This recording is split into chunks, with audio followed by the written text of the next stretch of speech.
ازيكم يا جماعه؟ معاكم احمد. النهارده هكلمكم عن ايه افضل قسم تقدر تشتغل منه. في الحقيقه ده اكتر سؤال غلط، دايما يجي الطلبه يسالوني السؤال ده: هشتغل ايه من القسم ده؟ ايه اكتر قسم ليه شغل في سوق العمل؟ طب القسم ده شغله احسن ولا القسم ده شغله احسن؟ عمر ما جه طالب قال لي انا بحب القسم ده عرفني عنه. يا جماعه الشغل ده ارزاق، فادرس اللي انت بتحبه، صدقني هتلاقي احسن شغل.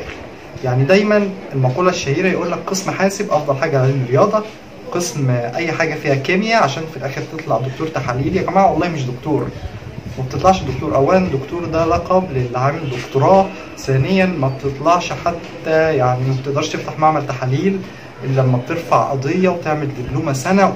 قصه كبيره، قصه كبيره فعلا، مش بسهوله انك تفتح معمل تحاليل كده. فما تدورش على كده، دور على اللي انت بتحبه. ممكن انت تكون مثلا بتحب البيولوجي تخش مايكرو بيولوجي لو انت ليك علاقه بالنبات شويه. ممكن انت بتكون بتحب الاحياء اكتر تبع البشر تخش كيمياء حيوي. ممكن انت بتحب الفيزيكس تخش كيمياء تخش فيزياء منفرد. فحاول ان انت تخش حاجه اللي بتحبها، وصدقني هتلاقي شغل مهما كان الحاجه ديت. فانت في الاخر هتلاقي شغل طالما دخلت القسم اللي بتحبه. خش القسم اللي بتحبه وادرس وافهم. وانصح دايما وانت قاعد فاضي يا ريت تاخد كورسات في الانجليش زي الايلتس، وفي كورسات دايما دي كورسات بتأهلك لانك تمتحن الايلتس يعني. وفي دايما في المعهد البريطاني، بس المعهد البريطاني غالي، فانت ممكن تعمل حركه ظريفه او تاخد كورس في مكان يعني كويس بس رخيص شويه، وبعدين تروح تعمل تيست في المعهد البريطاني فتوصل ليفل متقدم بحيث انك ما تدفعش كتير.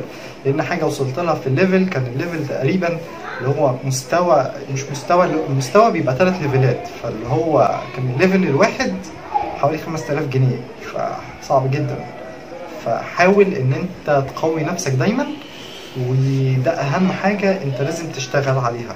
تاني حاجه المراجع مهمه جدا، لازم تقرا المراجع. لو انت داخل مثلا قسم الفيزياء او اي قسم، قول لي هدخل قسم كذا، اديك كتاب تقرا منه. لازم تقوي نفسك في الانجليش عشان لما تيجي تقرا وتفهم المصطلحات جدا جدا.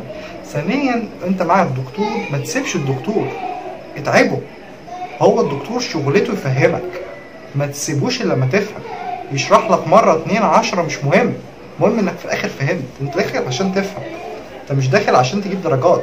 درجات مهمه، وانا كنت منزل فيديوهين عن المذاكره بتركيز وازاي تجيب اعلى GPA، يا ريت تشوفوهم، ده انصح بمشاهدتهم جدا، مهمين جدا في الكليه.